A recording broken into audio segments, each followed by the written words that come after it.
IT job కోసం try చేస్తున్నారా? Coding ట్యూటర్లో ట్రైనింగ్ తో పాటు స్టైఫండ్ అండ్ 100% జాబ్ గ్యారంటీ.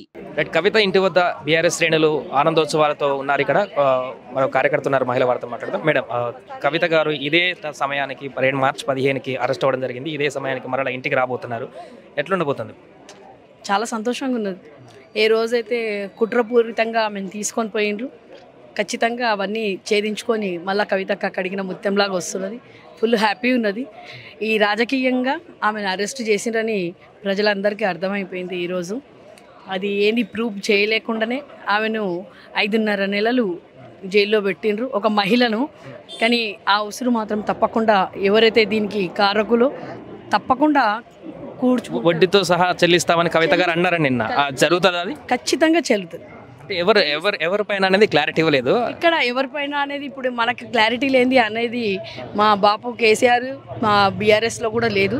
క్లారిటీగా వచ్చిన మొత్తానికి అయితే తప్పకుండా మళ్ళీ వడ్డీతో సహా చెల్లిస్తాం. Return gift compulsory. Return gift కూడా కాదు, అది మళ్ళీ జన్మలో మర్చిపోకుండా గిఫ్ట్ ఉంటుంది. మళ్ళీ రాజకీయాలకు కూడా రాలేకుండా చేసే సత్తా మా మహిళలు. కవితక్క ఎంబడి ఇంతమంది మహిళలం ఉండమంటేనే అర్థం చేసుకోండి.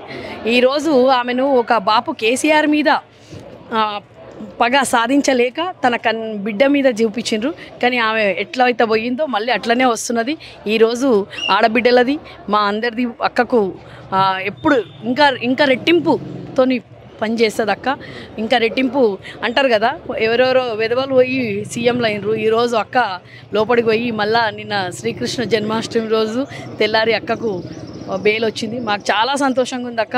మీ ఎంబడి ఉన్నందుకు, ఈ తెలంగాణలో పుట్టినందుకు మేము ఎంతో అంటే అక్క ఎంబడి ఉన్నందుకు కూడా మాకు చాలా గర్వంగా ఉన్నది. ఇప్పుడు రాబోయేది బతుకమ్మ పండుగ నెక్స్ట్ మంత్, మనకు చాలా ప్రసిద్ధి చెందినటువంటి పండుగ. కవిత గారు ఎప్పుడు ఏ ఇయర్ కూడా ఆమె ముందుండేది. ఆమె నుంచే బతుకమ్మ అనేది తెలంగాణలో బతుకమ్మ ఉండే, కానీ ఆమె నుంచే మొత్తం యావత్ ప్రపంచం బతుకమ్మను చూసేటట్టు మా బంగారు బతుకమ్మ లాగానే మళ్ళీ బతుకమ్మ పండుగకు వచ్చేసింది. అంటే ఇక మొన్నటి వరకు అసలు బయటకు వస్తారా లేదనేటువంటి, బతుకమ్మ పండుగకు కూడా వస్తారా లేదనేటువంటి అందరికి ఆందోళన ఉండే. బట్ ఇప్పుడు వచ్చింది ఈ ఉత్సవాలు, మరలా కవిత గారిని యాక్టివ్గా చూడొచ్చు. ఖచ్చితంగా చూస్తారు. చెప్పింది కదా, రెట్టింపు ఉత్సాహంతో పనిచేస్తుంది. రెట్టింపు ప్రతి జిల్లాకు పోతుంది, ప్రతి కాన్స్టిట్యున్సీకి కూడా వచ్చి బతుకమ్మ చేసుకుంటాము. ఎందుకంటే తన ఆవేదన ఏమనిపించిందంటే, అక్కను ఏమి లేకున్నా కానీ ఆమెను తీసుకుపోయి ఏదైతే బాధలు పెట్టిండ్రు, ఆమె గైనిక్ ప్రాబ్లం కూడా ఉండే, తన బాబుది కూడా హెల్త్ బాగాలేకుండే, అయినా ఆమెకు బెయిల్ ఇవ్వకుండా ఇన్ని రోజులు అంటే ఈరోజు నేను ఒకటి చెప్పేది ఏంటంటే, ఈరోజు యావత్ తెలంగాణకు ప్రపంచానికి కూడా చెప్పేది ఏంటంటే, టెర్రరిస్టులకు బెయిల్ వస్తుంది, టెర్రరిస్టులను వదిలిపెడతారు.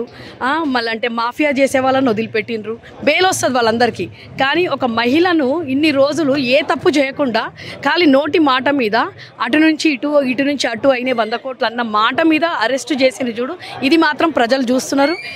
న్యాయమే అవుతుంది, అన్యాయం అవుతుంది. ఈరోజు మా కవితక్క మళ్ళీ న్యాయంగా తన బయటికి ఛేదించుకొని వస్తున్నది. ప్రతి ఒక్కరికి, ఆపోజిషన్ వాళ్ళకు, ప్రతి ఒక్కరికి, తన వ్యతిరేక శత్రువులకు అందరికీ చెప్పుతోని కొట్టినట్టు మళ్ళీ మా కవితక్క వచ్చింది. తెలంగాణ జాగృతితోటి ముందుకు వెళ్ళినటువంటి కవిత గారు తర్వాత భారత జాగృతి అని పెట్టారు. ఇప్పుడు మరలా దాన్ని యాక్టివ్ చేసేటువంటి పరిస్థితి ఉంటుందా? మహిళలు మరొకసారి యాక్టివ్గా ఉండబోతున్నారు? ఖచ్చితంగా ఉంటారు, ఖచ్చితంగా ఉంటాం. మేమందరం ఆ వెంబడే ఉంటాము. పోయే వరకు ఉన్నాము, వచ్చే వరకు కూడా ఉంటాము. ఇప్పుడు తర్వాత చూడండి ఇక ఎట్లా ఉంటుందో. తర్వాత మా బతుకమ్మతోనే మేమందరం ఉంటాం. ఈరోజు మేము తెలంగాణ రాకముందు ఎక్కడున్నామమ్మా? మేము ఓల్డ్ సిటీలో ఉండేవాళ్ళము.